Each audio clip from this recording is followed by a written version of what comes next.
वर्णिवेशरमणीय दर्शनं मन्दहासरुचिराननाम्बुजं पूजितं सुरनरोत्तमैर्मुदा धर्मनन्दनमहं विचिन्तये। असतो मा षट्गमय तमसो मा ज्योतिर्गमय मृत्युर्मा अमृतं गमय। ओम शांति शांति शांति। अस्मद्गुरु समारंभां नाथयामुनमध्यमां लक्ष्मीवल्लभपर्यन्तां वंदे गुरु परंपरा। આજની જ્ઞાન સભાની અંદર પધારનારા બધા જ ભગવદ ભક્તોને વેદાંતાચાર્ય પુરાણ ઇતિહાસાચાર્ય અને ફિલોસોફી શાસ્ત્રી રાકેશભાઈના હિતપૂર્વક જય સ્વામિનારાયણ। ભક્તો, ગયા વખતના પ્રવચનની અંદર આપણે બધાએ પરબ્રહ્મ પરમાત્માની જગત કારણતા શ્રવણ કરી હતી। હવે આજના આ પ્રવચનની અંદર તથા હવે પછીના પ્રવચનની અંદર લાગલગાટ બે પ્રવચનની અંદર આપણે બધા વિશિષ્ટાદ્વૈત મતનો સૌથી મહત્વનો મુદ્દો પરબ્રહ્મ પરમાત્મા સાકાર જ છે એના પર આપણે થોડી વાત શ્રવણ કરશું।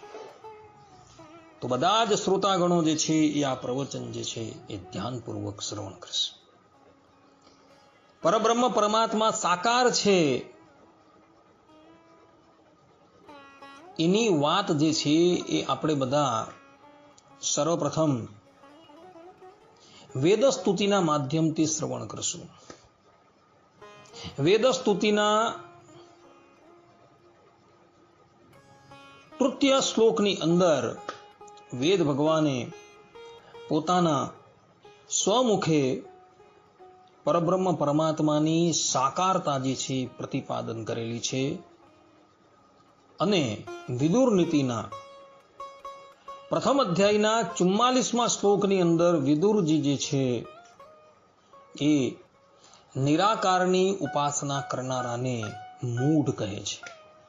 તો આ બે શ્લોકના માધ્યમથી આપણે બધા પરબ્રહ્મ પરમાત્માની સાકારતા જે છે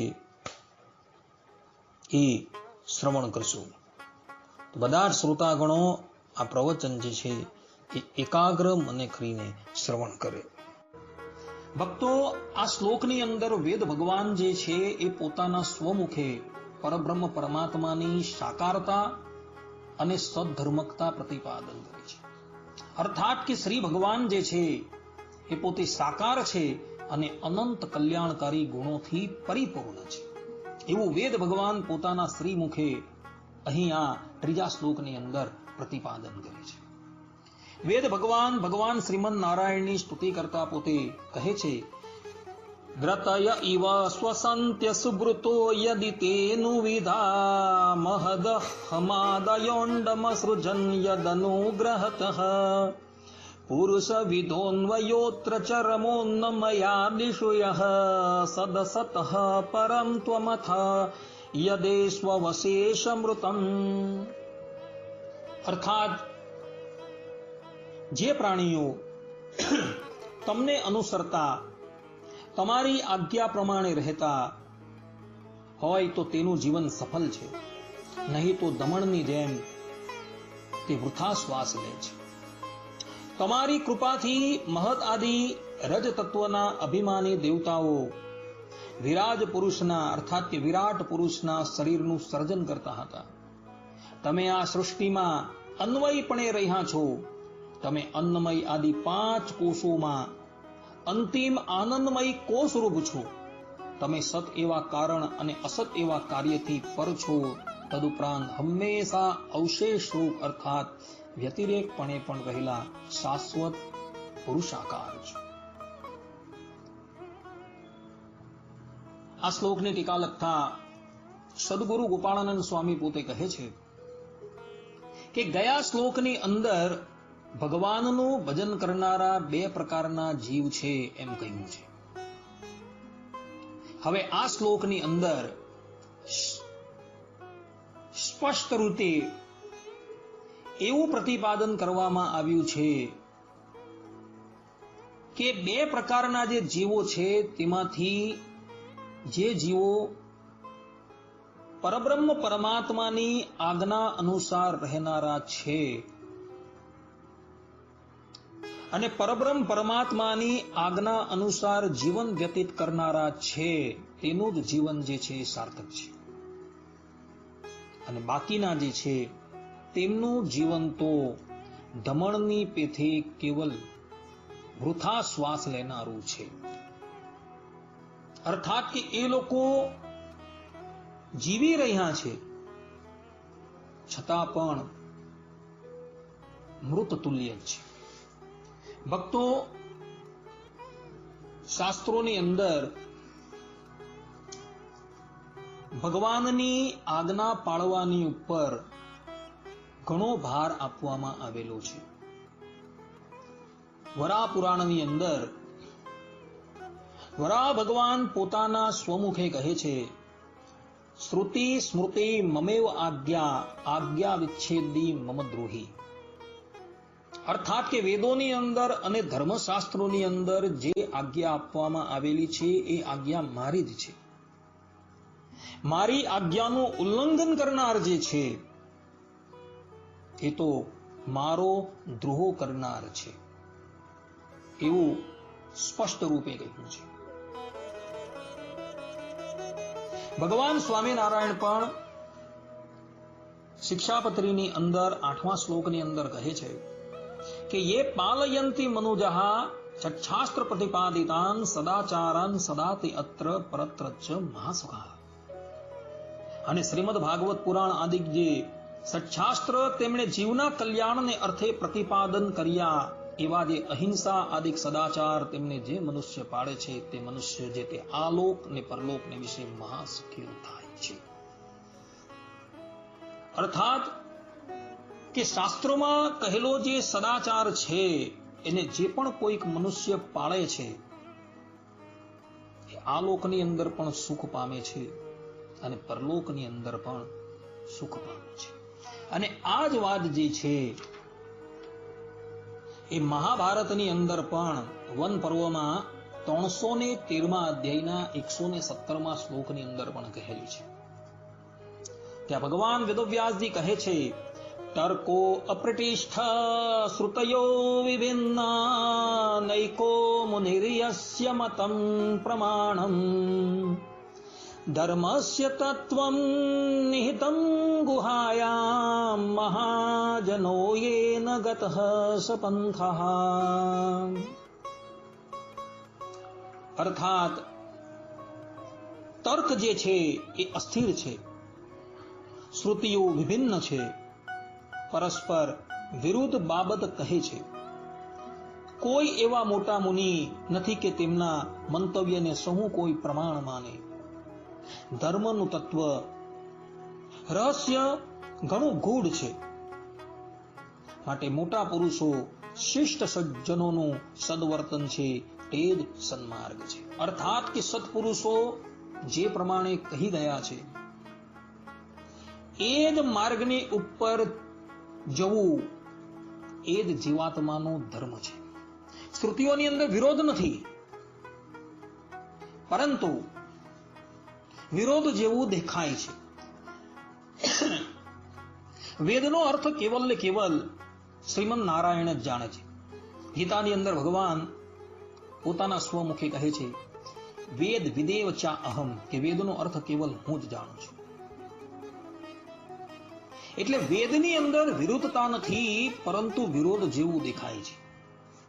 પરંતુ સત્પુરુષો જે છે એ સત્પુરુષો જે પ્રમાણે આચરણ કરી ગયા હોય અને એ લોકો જે પ્રમાણે કહી ગયા હોય તે જ માર્ગની ઉપર જો જીવાત્મા ચાલે તો એ જીવાત્માનું શ્રેય થાય છે. અન્યથા ભગવાન સ્વામિનારાયણ કહે છે, તાનું ઉલ્લંઘયાત્ર વર્તન્તે યેતુ સ્વૈરમ કુબુદ્ધયઃ ત ઇહામુત્ર ચ મહન લભંતે કષ્ટમેવહિ. અને તે સદાચારનું ઉલ્લંઘન કરીને જે મનુષ્ય પોતાના મનમાં આવે તેમ વર્તે છે તે તો કુબુદ્ધિવાળો છે અને આલોક તથા પરલોકને વિશે નિશ્ચય મોટા કષ્ટને પામે છે. અર્થાત કે જે શાસ્ત્રથી વિપરીત વર્તે છે એ વ્યક્તિઓ જે છે એ આલોક અને પરલોકની અંદર મહા કષ્ટને પામે છે. અને આ વાત ભગવાન શ્રી કૃષ્ણએ ગીતાની અંદર પણ 16મા શ્લોકની અંદર 16મા અધ્યાયના 23મા શ્લોકની અંદર કહેલી છે.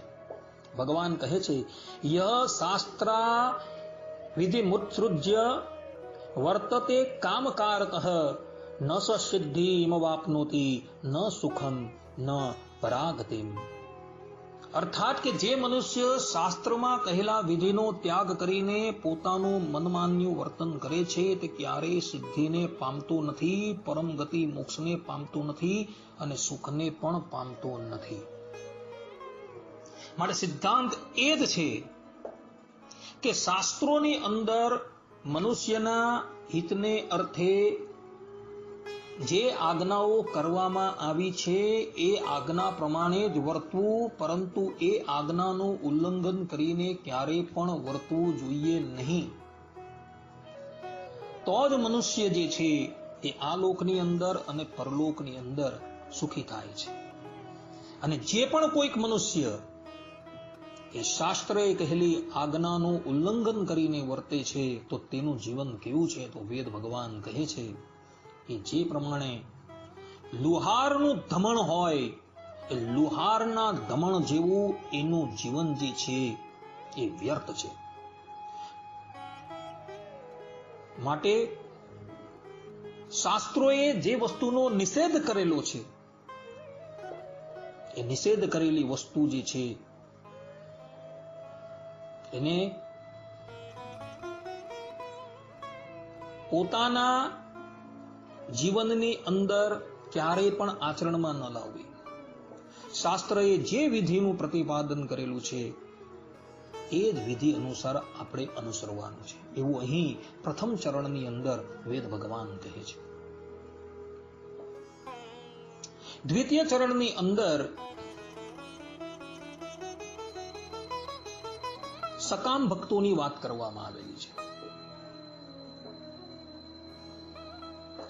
સકામ ભક્તો જે છે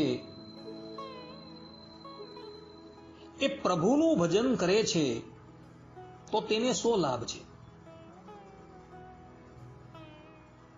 તો બીજી પંક્તિની અંદર એનો ખુલાસો કરવામાં આવેલો છે કે સૃષ્ટિના પ્રારંભની અંદર મહત્ત્વ, અહંકાર ઇત્યાદિક જે 24 તત્વો હતા એ પૃથક પૃથક હતા. ભગવાન શ્રીમદ નારાયણે બહુબ્રહ્માદિક દેવતાઓના અંતરની અંદર શક્તિનો સંચાર કર્યો અને ત્યારે એ બહુબ્રહ્માદિક દેવતાઓ જે છે એ સૃષ્ટિની રચના કરવા માટે તત્પર થયા અને બધા તત્વો જે છે એ ભિન્ન ભિન્ન હતા. એને એ લોકોએ ભેગા કરી દીધા અને એક વિરાટ પુરુષની એ લોકોએ રચના કરી. વિરાટ પુરુષ પણ પોતે સ્વતંત્ર કાર્ય કરવા માટે સક્ષમ થતો નથી. શ્રીમદ ભાગવતના 3જા સ્કંદની અંદર આ કથા આવે છે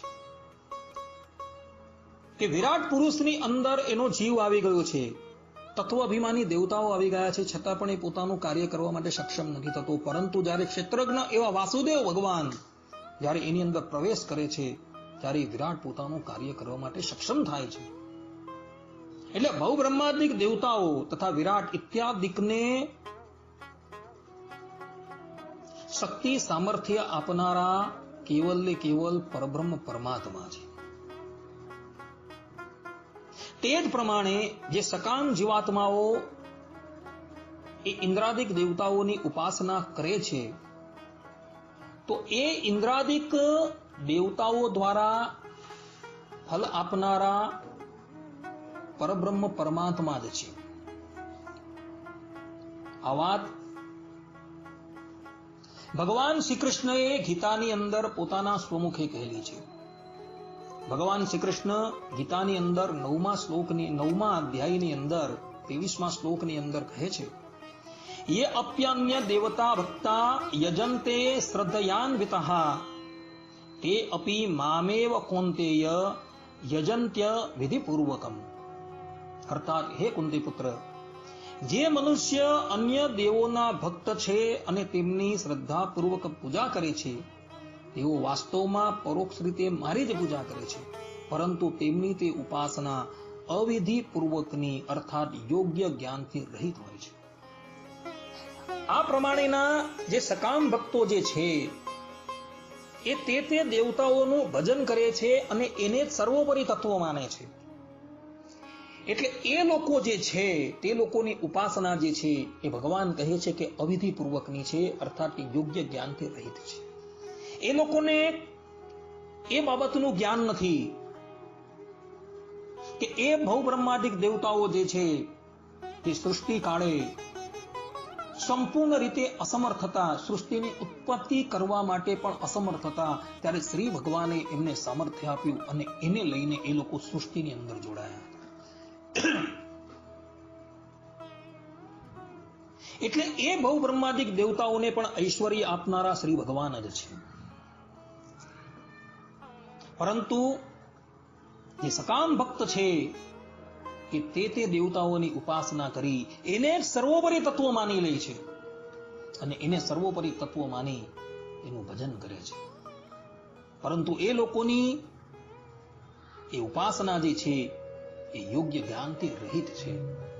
એટલે માટે જ્યારે એ લોકોનો દેહપાત થાય છે ત્યારે તે લોકો એ પરબ્રહ્મ પરમાત્માને પ્રાપ્ત કરતા નથી, પરંતુ એ લોકો પોતાના આરાધ્ય દેવતાઓને પ્રાપ્ત કરે છે. ભગવાન શ્રી કૃષ્ણ જે છે ગીતાની અંદર 9મા અધ્યાયના 25મા શ્લોકની અંદર આ બાબતની સ્પષ્ટતા કરતા પોતે કહી રહ્યા છે, યાંતિ દેવવ્રતા દેવાન પિતૃન યાંતિ પિતૃવ્રતા ભૂતાની યાંતિ ભૂતેજ્યા યાંતિ મધ્યા જીનોપિમામ.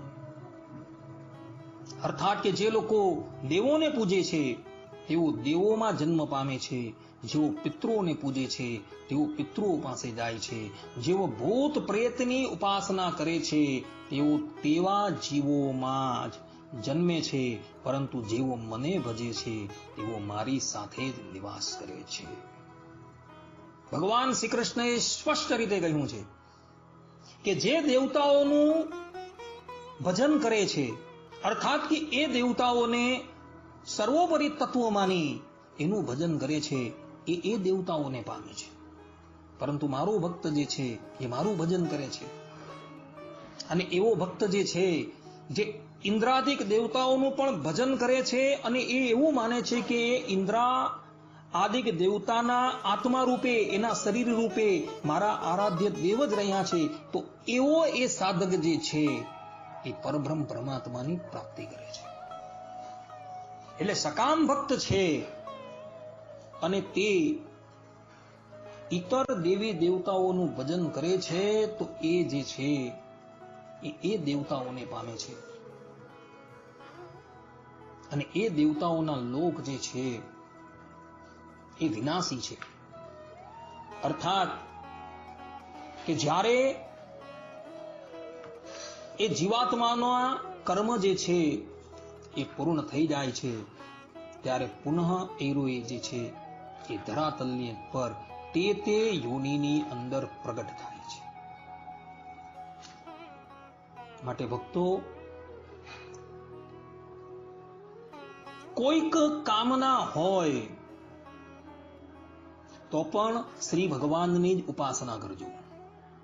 કારણ કે દેવતાઓને પણ ઐશ્વર્ય આપનારા એ પરબ્રહ્મ પરમાત્મા છે. પરમાત્મા થકી જ ઐશ્વર્ય લેશ ગ્રહણ કરીને એ દેવતાઓ જે છે એ પોતાના સાધકોને તે વસ્તુ પ્રદાન કરે છે. માટે પરબ્રહ્મ પરમાત્મા જે સર્વ સમર્થ છે એનું ભજન કરજો, તો એ પરબ્રહ્મ પરમાત્મા જે છે તમારી બધી જ કામનાઓ જે છે પૂર્ણ કરી દેશે.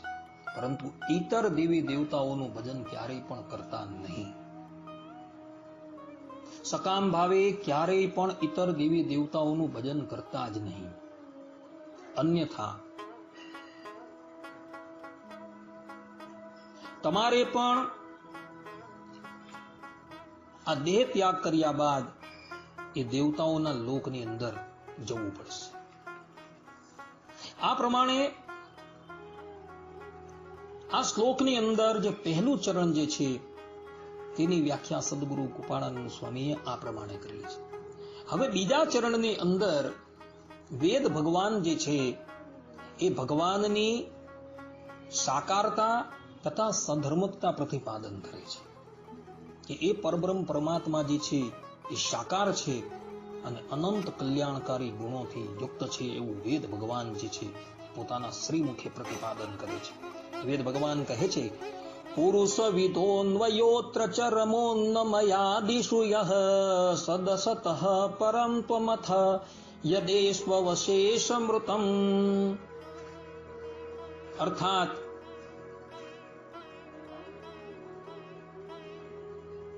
કે તમે આ સૃષ્ટિમાં અન્વયપણે રહ્યા છો. તમે અન્નમય આદિ 5 કોષમાં અંતિમ આનંદમય કોષરૂપ છો. તમે સત એવા કારણ અને અસત એવા કાર્યથી પર છો. તદુપરાંત હંમેશા અવશેષ રૂપ અર્થાત વ્યતિરેકપણે રહેલા શાશ્વત પુરુષાકાર છો. એવું વેદ ભગવાન જે છે એ અહીં કહી રહ્યા છે. હવે અહીં સદગુરુ ગોપાળાનંદ સ્વામી આ શ્લોકની વ્યાખ્યાની અંદર સર્વપ્રથમ પ્રશ્ન ઉઠાવે છે કે ભક્તજન જે છે એ ભગવાનની ઉપાસના કરે છે અને ભક્તોની ઉપર એ ભગવાન કૃપા કરે છે. તે ભગવાનનું સ્વરૂપ કેવું છે? તે સાકાર છે કે નિરાકાર છે? તે કર્તા છે કે અકર્તા છે? તે ગુણયુક્ત છે કે ગુણ રહિત છે? આ પ્રમાણેની શંકા કરી સદગુરુ ગોપાળાનંદ સ્વામી જે છે એનો ઉત્તર આપે છે કે તૈતરીય ઉપનિષદની અંદર અન્નમય બ્રહ્મ, પ્રાણમય બ્રહ્મ, મનોમય બ્રહ્મ અને વિજ્ઞાનમય બ્રહ્મ અને અંતે આનંદમય બ્રહ્મ એમ 5 પ્રકારના કોષોનું વર્ણન કરવામાં આવેલું છે, અર્થાત કે નિરૂપણ કરવામાં આવેલું છે. તેમાં અંતિમ સ્વરૂપવાળા આનંદમય બ્રહ્મ જે છે એ જ પુરુષ રૂપ પરમાત્મા છે અને એ જ ભગવાન જે છે એ ગુણયુક્ત છે અને પોતે સાકાર છે. કારણ કે ભગવાનની અંદર વેદ ભગવાને આનંદમય ગુણ જે છે એ સ્વીકારેલો છે. કેટલાક દાર્શનિકકારો જે છે એ એવું કહે છે કે બ્રહ્મ તત્વ જે છે એ નિર્ધર્મક છે, અર્થાત કે ભગવાનની અંદર કોઈ ગુણ નથી અને એને માટે એ લોકો શ્રુતિ પણ તાકે છે. એ લોકો કહે છે કે નિર્વધ્યમ નિરંજનમ કેવલ નિર્ગુણમ, કે ભગવાન જે છે એ કેવલ નિર્ગુણ છે, માયાના અંજનથી રહિત છે. એમની અંદર જે ગુણો દેખાય છે એ તો માયામય ગુણ છે, પરંતુ વસ્તુતાએ એ પરબ્રહ્મ પરમાત્માની અંદર ગુણો રહેલા જ નથી. આદિ જગતગુરુ શંકરાચાર્યજીએ અદ્વૈત મતની સ્થાપના કરી છે અને એવો શાંકર ભાષ્યની અંદર સ્પષ્ટ રૂપે કહે છે કે બ્રહ્મ તત્વ જે છે એ નિર્ધર્મક છે, ગુણ રહિત છે. પરંતુ રામાનુજ પ્રભુતિ આચાર્યોએ પોતાના ભાષ્યની અંદર વેદોના વચન ત્યાગીને એ વાતનું પ્રતિપાદન કરેલું છે કે બ્રહ્મ તત્વ જે છે એ સગુણ છે, સાકાર છે અને અનંત કલ્યાણકારી ગુણોથી યુક્ત છે. વેદોની અંદર ભગવાનને જે નિર્ગુણ કહ્યા છે, નિર્વધ્યમ નિરંજનમ કહ્યા છે, એનો અર્થ એ છે કે પરબ્રહ્મ પરમાત્માની અંદર કોઈ પણ માયિક ગુણ નથી. પરંતુ પરબ્રહ્મ પરમાત્મા જે છે એ દિવ્ય કલ્યાણકારી ગુણોથી પરિપૂર્ણ છે. વેદોની અંદર એવા વચનો જોવા મળે છે કે જે વચનોની અંદર ભગવાનની અંદર ગુણ છે એવું પ્રતિપાદન કરવામાં આવેલું છે. જેમ કે એશ આત્મા અપહત પાપમાં વિજરો વિમૃત્યુર વિશોકો વિધિકાત્સો અપિપાશ સત્ય કામ સત્ય સંકલ્પ. આ પ્રમાણે એ બ્રહ્મ તત્વને ષડ ઉર્મી રૂપ દોષોનો પ્રથમ નિષેધ કર્યો અને વેદ ભગવાન કહે છે કે બ્રહ્મ તત્વ જે છે એ સત્ય કામ છે અને સત્ય સંકલ્પ છે. ભગવાનના બે સ્વરૂપ છે. એક મૂર્ત સ્વરૂપ છે અને એક અમૂર્ત સ્વરૂપ છે. દ્વેવા બ્રહ્મણો રૂપે મૂર્તં ચૈવ અમૂર્તમ છે. અર્થાત કે બ્રહ્મ તત્વ જે છે તેના બે રૂપ છે, એક સાકાર અને બીજું નિરાકાર. રામાનુજ પ્રભુતિ આચાર્યો એવું કહે છે કે બ્રહ્મ તત્વ જે છે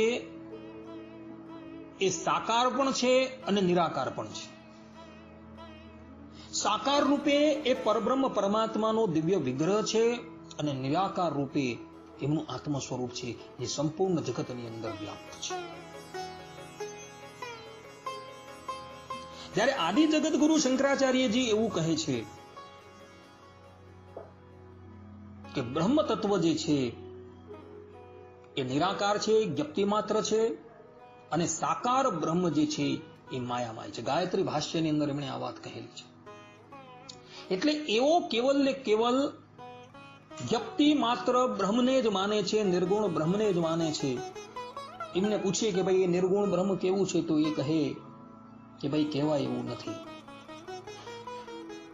રામાનુજ પ્રભુતિ આચાર્યો કહે છે કે નહીં, બ્રહ્મ તત્વ જે છે સાકાર પણ છે અને નિરાકાર પણ છે, પરંતુ બંને અલગ અલગ હોવા છતાં અપૃથક છે. અને શાસ્ત્રોની અંદર સત્યકામ સત્ય સંકલ્પ એ જે બ્રહ્મ તત્વના ગુણો વર્ણવેલા છે એ સાકાર બ્રહ્મ તત્વના વર્ણવેલા છે. અને નિશ્ચલો નિષ્ક્રિયો શાંતો નિર્વેદ્ય નિરંજનમ ઇત્યાદિ જે ગુણો જે વર્ણવેલા છે એ નિરાકાર બ્રહ્મના વર્ણવેલા છે. પરંતુ એ બંને છે એ સત્ય સ્વરૂપ છે. વેદ ભગવાન પોતાના શ્રી મુખે બ્રહ્મ તત્વની અંદર ગુણો જે છે એ પ્રતિપાદન કરે છે. વેદ ભગવાન કહે છે એવમ હિ સર્વાણી કામાન્ય વિસંવિસંતિ. આ પ્રમાણે કામ શબ્દ વાચ્ય મંગલ ગુણોના સદભાવને કહે છે. અહીં શ્રુતિની અંદર સ્પષ્ટ રૂપે કહ્યું છે કામાન્ય વિસંવિસંતિ, એટલે ભગવાનની અંદર કલ્યાણ ગુણો છે. આ ઉપરાંત બીજા પણ એક વેદ મંત્રની અંદર કહ્યું છે સો સ્નુતે સર્વાન કામાન સહ બ્રહ્મણા વિપશ્ચિતા. અર્થાત કે ઉપાસક પુરુષ પરમધામમાં વિપશ્ચિત બ્રહ્મ અને તેમના કામ શબ્દવાચ્ય કલ્યાણ ગુણોનો અનુભવ કરે છે. આ પ્રમાણે શ્રુતિ ભગવદી જે છે પોતાના શ્રી મુખે કહે છે કે બ્રહ્મ તત્વ જે છે એ નિર્ધર્મક નથી, પરંતુ એ સધર્મક છે. ભગવાન સ્વામિનારાયણે પણ પોતાના વચનામૃતોની અંદર ભગવાનને સધર્મક પ્રતિપાદન કરેલા છે. ગધડા પ્રથમના 52મા વચનામૃતની અંદર ભગવાન સ્વામિનારાયણ કહે છે કે કલ્યાણકારી ગુણો તે ભગવાનને વિશે નિરંતર રહે છે. નિરંતર શબ્દનો પ્રયોગ કરેલો છે, અર્થાત કે અખંડ રહે છે. આ કાળમાં હતા અને આ કાળમાં નથી એવું નથી, અખંડ રહેલા છે. આ ઉપરાંત ભગવાન સ્વામિનારાયણ ગધડા પ્રથમના 66મા વચનામૃતમાં કહે છે કે શાસ્ત્રમાં ભગવાનને જે અરૂપ અને નિર્ગુણ કહ્યા છે તે તો માયિક એવા જે રૂપ ને ગુણ તેના નિષેધને અર્થે કહ્યા છે, પણ ભગવાન તો નિત્ય દિવ્ય મૂર્તિ છે અને અનંત કલ્યાણ ગુણે યુક્ત છે. આ પ્રમાણે સ્પષ્ટ રૂપે ભગવાન સ્વામિનારાયણ પ્રતિપાદન કરે છે કે ભગવાન જે છે એ અનંત કલ્યાણકારી ગુણોથી યુક્ત છે.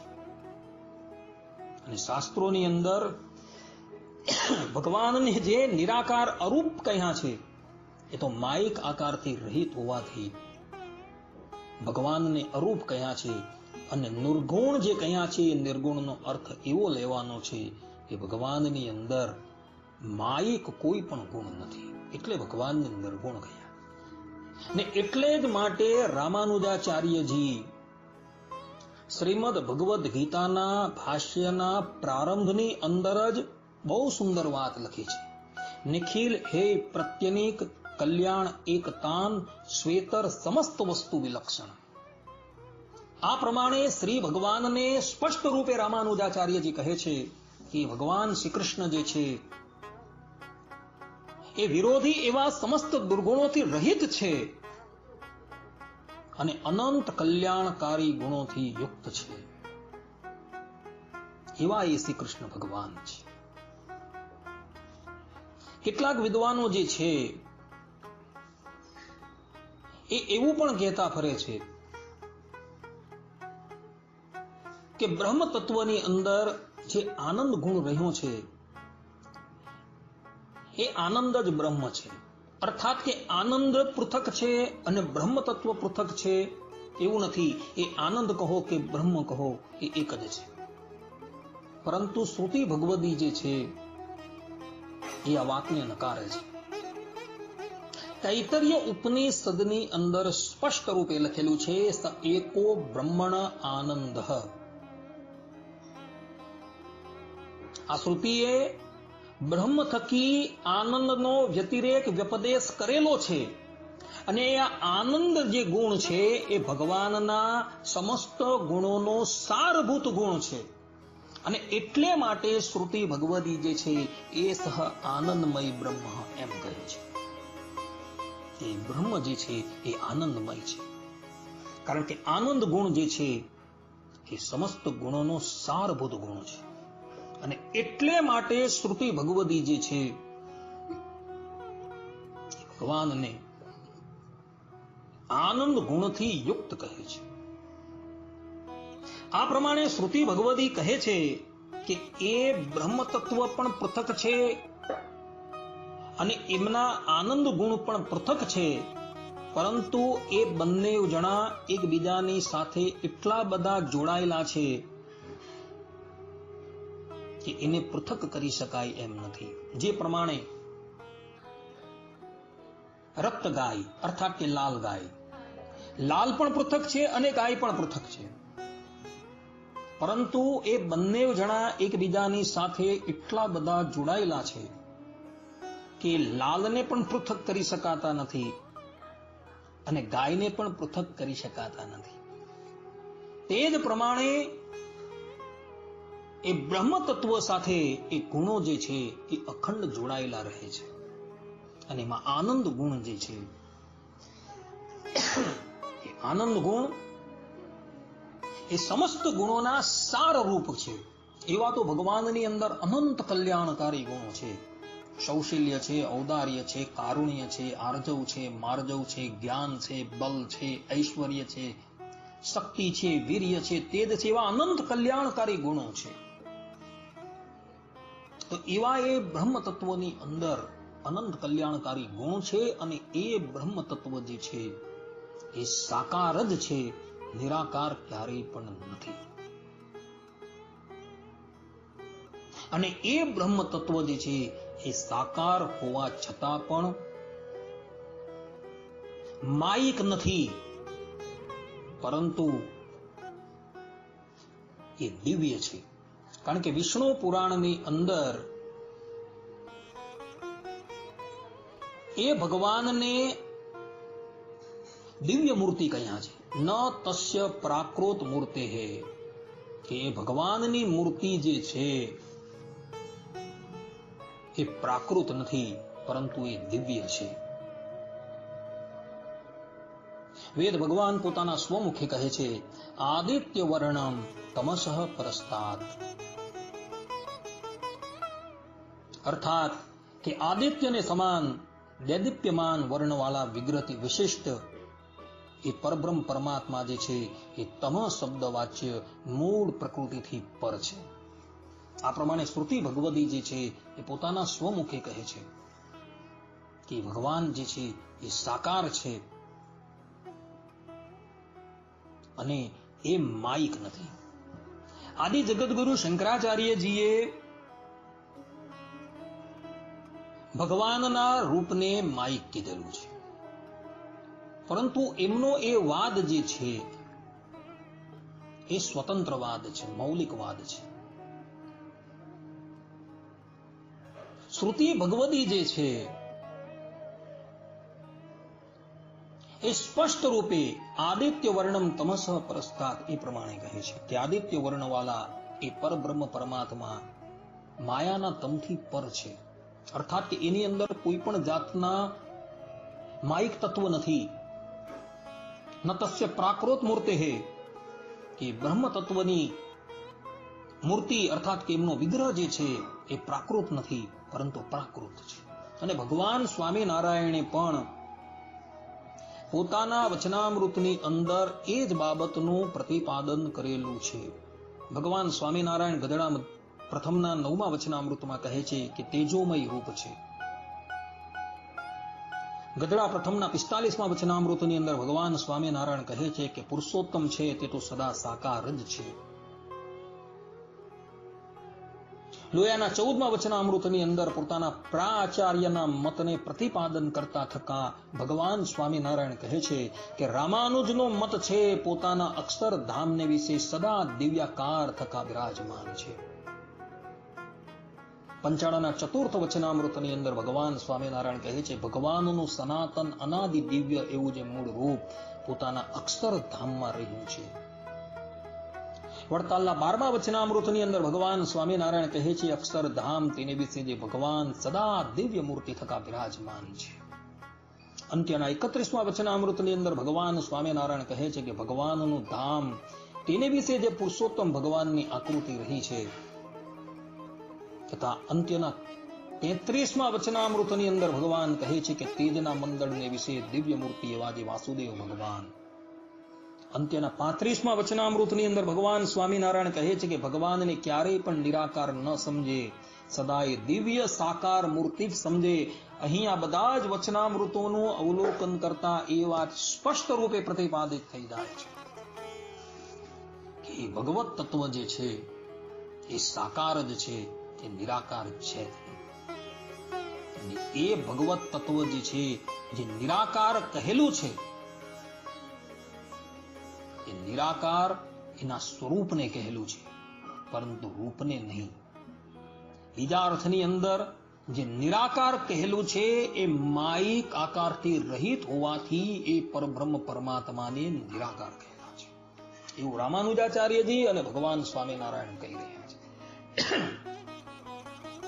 ભગવાનના 2 રૂપ તો છે જ, મૂર્તમ ચૈવા અમૂર્તમ છે. સદગુરુ ગોપાળાનંદ સ્વામીએ પણ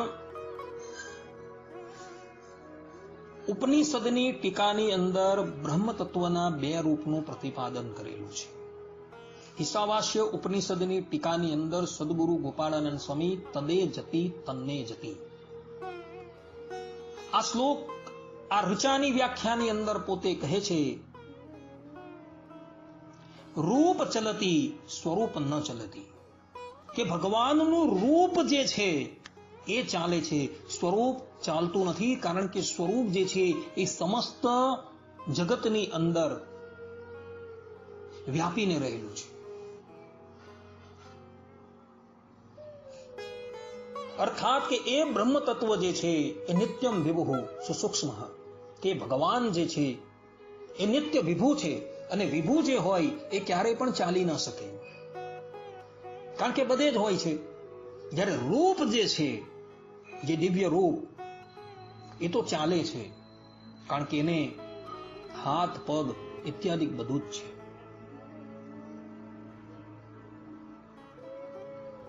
માટે બે સ્વરૂપ જે બ્રહ્મના જે છે એ શ્રુતિ ભગવતી પણ કહે છે અને સદગુરુ ગોપાળાનંદ સ્વામીએ પણ ઉપનિષદની ટીકાની અંદર આ વાતનું પ્રતિપાદન કરેલું છે.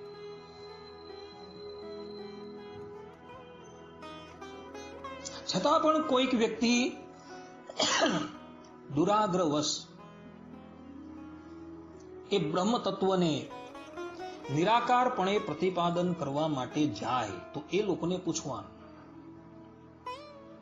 કે વેદની અંદર તદેક્ષત એકોહમ બહુશ્યામ પ્રજાયાય, આ શ્રુતિ જે કહેલી છે તેનો અર્થ તમે શું કરશો? કારણ કે શ્રુતિ ભગવતી કહે છે કે એ ભગવાન જે છે એ માયાની સામું જોતા હતા.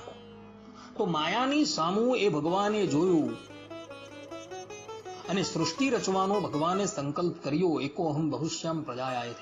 તો શું એ ભગવાનને કેવલ નેત્ર જ હતા? સ ઇક્ષતઃ, એ ભગવાને જોયું. તો શું એ ભગવાનને કેવલ નેત્ર હતા, કર્ણ ન હતા, હાથ ન હતા, પગ ન હતા, બધું જ હતું? તો શ્રુતિ ભગવતી જે છે તદેક્ષત એકોહમ બહુશ્યામ પ્રજાયાય આ પ્રમાણે કહી સ્પષ્ટ રૂપે એ બ્રહ્મ તત્વને સાકારપણે પ્રતિપાદન કરે છે. અને સાથે સાથે એમ કહે છે એકો અહમ બહુશ્યામ પ્રજાયાય, કે હું છું તે બહુરૂપે થાઉં. એમ એ બ્રહ્મ તત્વએ સંકલ્પ પણ કર્યો, એટલે એની અંદર મન પણ છે એવું શ્રુતિ ભગવાન પોતે કહી રહી છે. માટે જે લોકો આ શ્રુતિ વચનોને જાણ્યા વગર કેવલ ને કેવલ એવું પ્રતિપાદન કરવા માટે જાય છે કે એ બ્રહ્મ તત્વ જે છે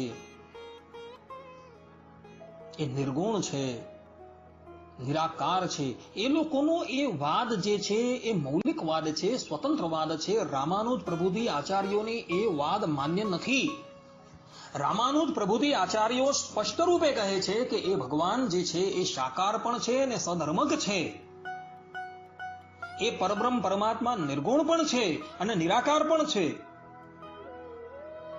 પરંતુ તમે લોકો જે પ્રમાણે જે પ્રતિપાદન કરો છો એ પ્રમાણે એ ભગવાન જે છે એ નિર્ગુણ નિરાકાર નથી, પરંતુ એ ભગવાન જે છે એ માયિક ગુણોથી રહિત હોવાથી શાસ્ત્રોની અંદર એમને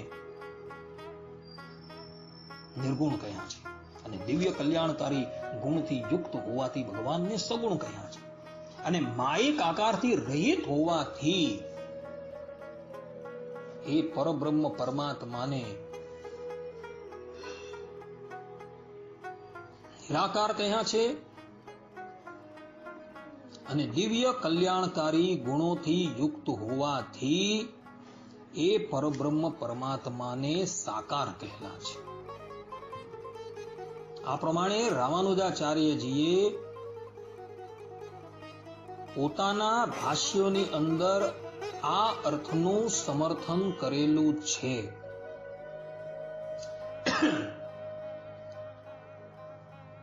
માટે શ્રુતિ ભગવદીએ જે અર્થનું પ્રતિપાદન કરેલું છે એ અર્થને એક બાજુ મૂકી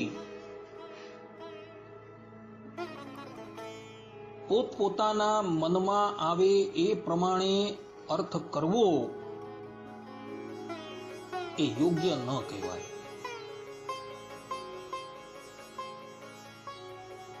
શાસ્ત્રોની અંદર એવા વચનો સ્પષ્ટ રૂપે ઉપલબ્ધ છે કે પરબ્રહ્મ પરમાત્મા જે છે એ સાકાર છે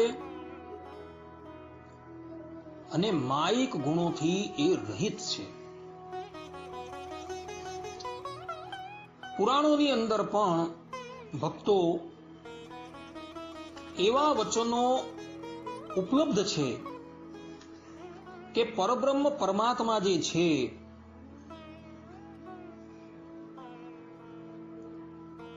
એમને શાસ્ત્રોની અંદર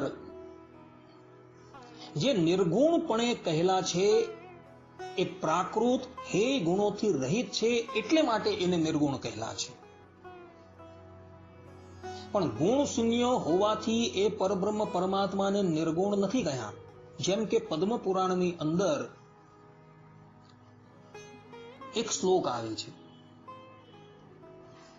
જે શ્લોકનું અવલોકન કરતા એ વાત સ્પષ્ટ રૂપે પ્રતિપાદિત થઈ જાય છે કે રામાનુજ પ્રભુતિ આચાર્યો છે તથા ભગવાન સ્વામિનારાયણ જે કહી રહ્યા છે કે નિર્ગુણ એટલે ગુણ શૂન્ય નહીં, પરંતુ નિર્ગુણ એટલે પ્રાકૃત ગુણોથી રહિત, એ વાત જે કહી રહ્યા છે એ સત્ય છે. જેમ કે પદ્મ પુરાણની અંદર કહ્યું છે, યોસો નિર્ગુણ ઇત્યુક્ત શાસ્ત્રેષુ જગદીશ્વર પ્રાકૃતૈર हेय संयुक्तैर गुणैर हीन स उच्यते. अर्थात કે વેદાદી શાસ્ત્રોમાં જગદીશ્વરને નિર્ગુણપણે કહ્યા છે તે પ્રાકૃત હે ગુણોએ રહિત હોવાથી કહ્યા છે, પણ ગુણ શૂન્ય હોવાથી નહીં. જગદીશ્વર તો સમસ્ત સદગુણોએ સંપન્ન છે. આ પ્રમાણે ભગવાન વેદવ્યાસજી પોતાના સ્વમુખે પોતે કહી રહ્યા છે કે બ્રહ્મ તત્વને નિર્ગુણ એટલે માટે કહ્યું છે કારણ કે એની અંદર પ્રાકૃત ગુણો છે નહીં. એની અંદર સત્યકામ, સત્ય સંકલ્પ એવા દિવ્ય કલ્યાણકારી ગુણો છે. એટલે માટે એ ભગવાનને નિર્ગુણ કહેલા છે. નિર્ગુણ કહેવા માત્રથી એવું નથી સમજવાનું કે એ બ્રહ્મ તત્વ જે છે ગુણથી રહિત છે. આ પ્રમાણે ભગવાન વેદવ્યાસજી પોતાના સ્વમુખે ભગવાનની